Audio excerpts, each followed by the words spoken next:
Tudo bem? A partir de hoje a gente vai falar de um assunto bem interessante na gramática, da análise sintática. A gramática da língua portuguesa ela é dividida em algumas áreas e uma das áreas mais delicadas e mais complexas é a área que a gente chama de sintaxe. A gente escreve com X, mas pronuncia com um som de S, ok? É a sintaxe. Essa área da gramática, ela nos ajuda a compreender a relação das palavras dentro de uma oração. Então vamos lembrar um pouquinho quando a gente começou a aprender as palavras, a divisão em classes, que a gente aprendeu que dentro da morfologia as palavras ocupam alguns grupos e esses grupos são chamados de classes gramaticais ou classes de palavras, que existem várias na língua portuguesa, num total de 10, né? Tal como o substantivo, o adjetivo, artigo, numeral, pronome, verbo, advérbio, preposição, conjunção e interjeição. Todos esses bloquinhos de palavras, eles fazem parte de uma área chamada morfologia, que se ocupa de organizar palavras que têm características em comuns em grupos comuns. Por isso que a gente chama cada grupo de classe. A partir de agora, a gente vai estudar uma área nova, uma área que organiza a construção de orações e da relação das palavras dentro de uma oração. Então não dá mais para a gente estudar uma palavra sozinha, separada de uma classificação específica e fechada, isolada. Agora a gente vai fazer um estudo que predetermina que para eu saber a função de uma palavra dentro de um contexto, eu tenho que relacionar essa palavra com outra.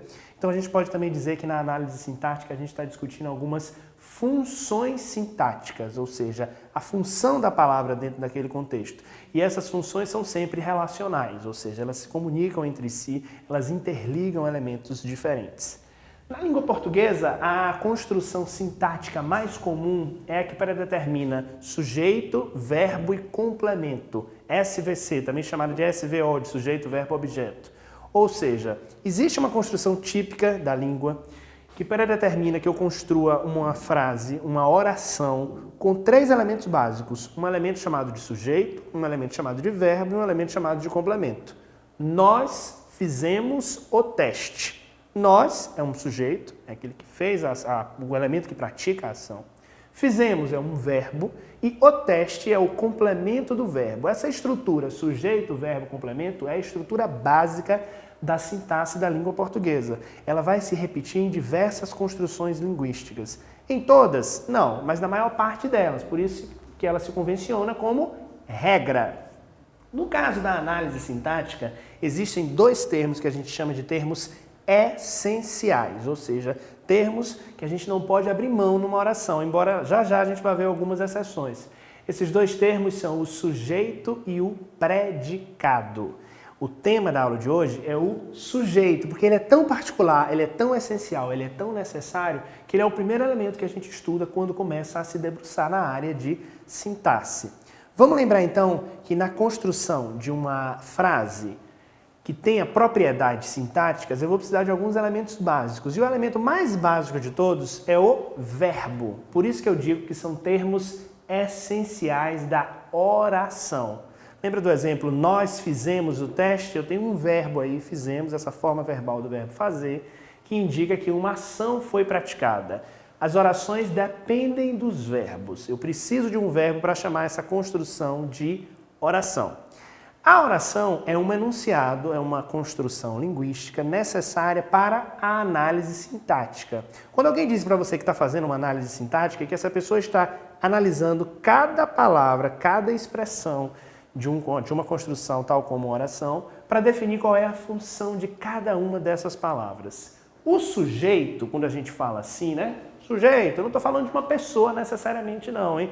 Cuidado para não confundir sujeito com pessoa, ou seja, a classificação de sujeito ela é muito mais gramatical do que semântica, ou seja, ela está muito mais ligada a uma organização linguística estrutural e regrada do que ao significado das palavras. Por que isso? Porque naturalmente você associa sujeito a uma pessoa, mas isso não vai acontecer sempre na gramática. O sujeito vai ser aquele elemento do qual a gente está falando, ao qual a gente se refere. Se eu digo que a mesa está quebrada, é costume fazer a pergunta, o que está quebrado? O que está quebrado? Ou seja, eu faço uma pergunta ao verbo para saber de quem ou de que eu estou falando. Nesse caso, eu estou falando de uma mesa. Uma mesa não é um sujeito, uma mesa não é uma pessoa, uma mesa é um objeto do ponto de vista semântico, ou seja, do significado. Mas do ponto de vista gramatical, mesa é um sujeito, porque é o elemento sobre o qual eu estou falando nessa oração. Então é importante fazer essa distinção. Quando a gente fala de sujeito, eu estou falando de um sujeito semântico. Não, eu estou falando de um sujeito gramatical, de uma organização de sujeito, verbo e complemento. Lembra disso, ok? Sujeito não é sempre pessoa. Então vamos pensar que eu preciso identificar também quem é o núcleo do meu sujeito. Quando eu falo em núcleo, eu estou falando do elemento central, elemento esse que é indispensável na construção linguística, na construção oracional. Vamos ver um exemplo? Os novos empreendimentos inaugurados na cidade podem trazer benefícios para os moradores. Percebe que há um destaque aqui para a palavra empreendimentos, porque essa palavra apresenta o significado central desse sujeito. Do que eu estou falando nessa oração? Eu estou falando de novos empreendimentos inaugurados na cidade. Mas todos esses elementos em amarelo, eles estão transitando ao redor do núcleo do sujeito para apresentar uma informação complementar. A palavra básica, fundamental desse sujeito é empreendimentos. Se eu retiro essa palavra dessa construção e digo os novos inaugurados na cidade, não vai fazer muito sentido. Então perceba que eu preciso sempre marcar o sujeito com um núcleo. Alguns sujeitos vão ter muitas palavras, como é o caso desse. Os novos empreendimentos inaugurados na cidade.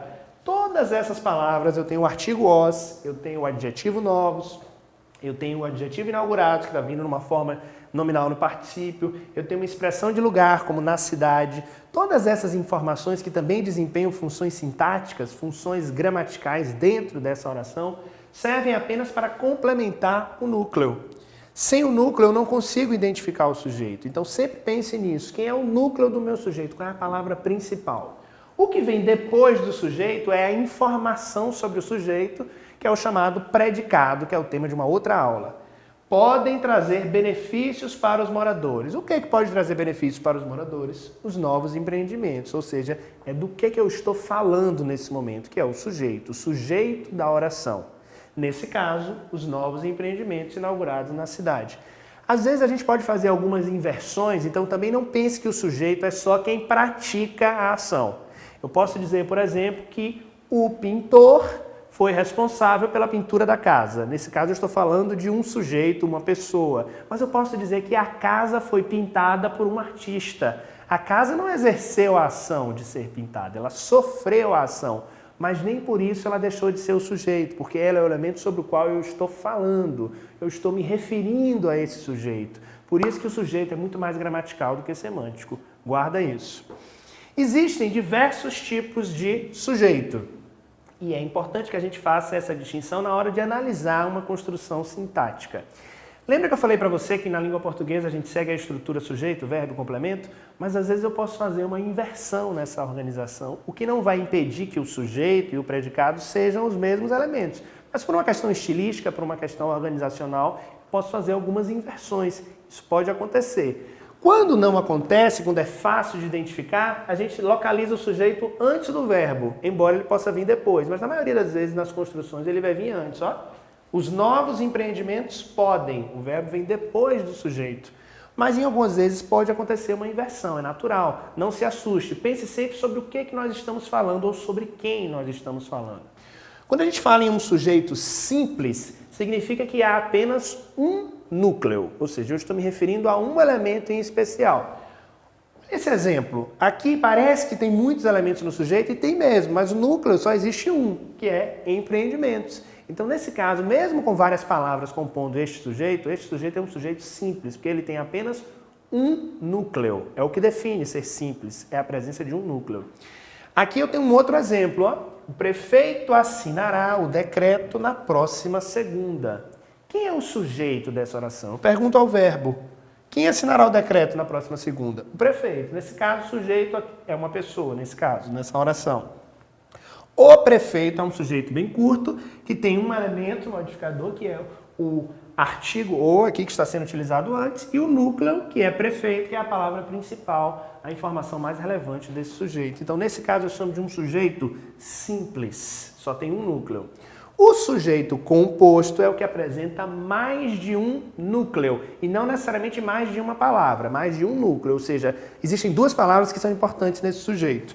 O prefeito e os vereadores se reunirão para a assinatura do decreto.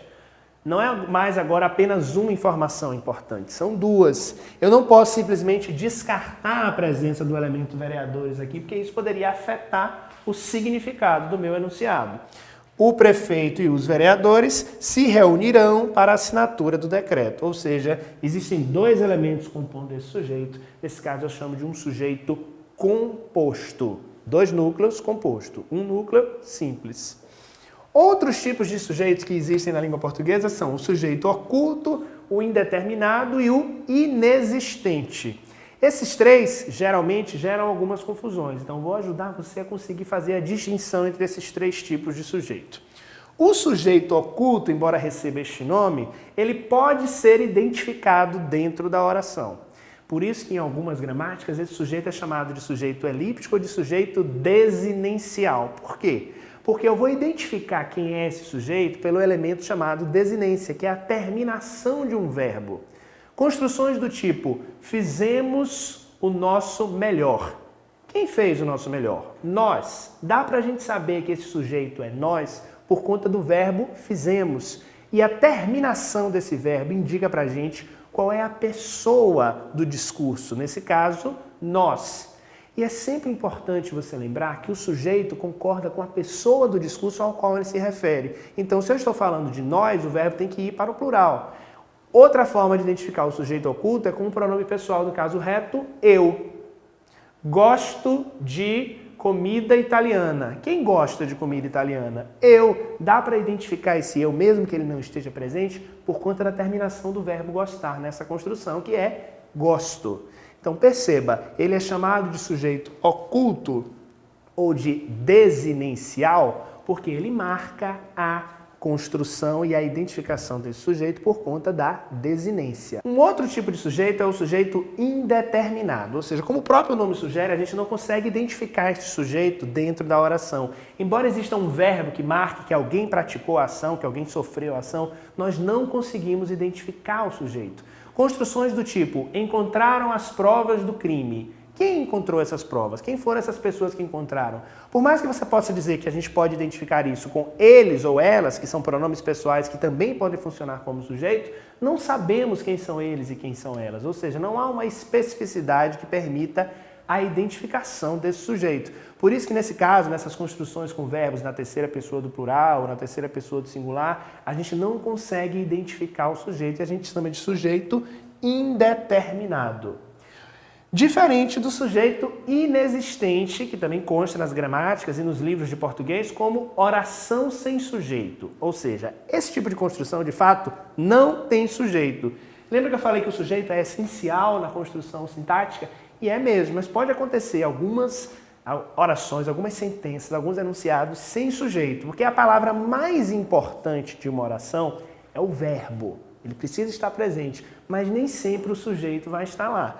Nesse caso do sujeito inexistente, a gente tem alguns exemplos, tais como os verbos que indicam fenômenos da natureza, como chover, trovejar, nevar, que são verbos impessoais que não possuem sujeito, tal como construções que indicam tempo, como o verbo fazer, quando eu digo faz dias que a gente não se vê, nesse caso eu mantenho no singular mesmo, ou construções com o verbo haver, há evidências da sua participação no projeto. Esse HA com acento do verbo haver, ele também não apresenta sujeito. Então, diferente do indeterminado, que a gente sabe que alguém praticou a ação, mas não consegue saber quem foi, no caso do inexistente não há sujeito. É uma ação praticada por meio de um sujeito que a gente não consegue identificar porque ele não existe. Por isso que é chamado de oração sem sujeito. Então, oculto eu identifico por conta do verbo, o indeterminado não é identificado, mas a gente sabe que ele existe, mas infelizmente não pode ser determinado, e o inexistente, de fato, ele não existe, é a oração sem sujeito. Então, a partir de agora, quando você for analisar as construções sintáticas, as orações,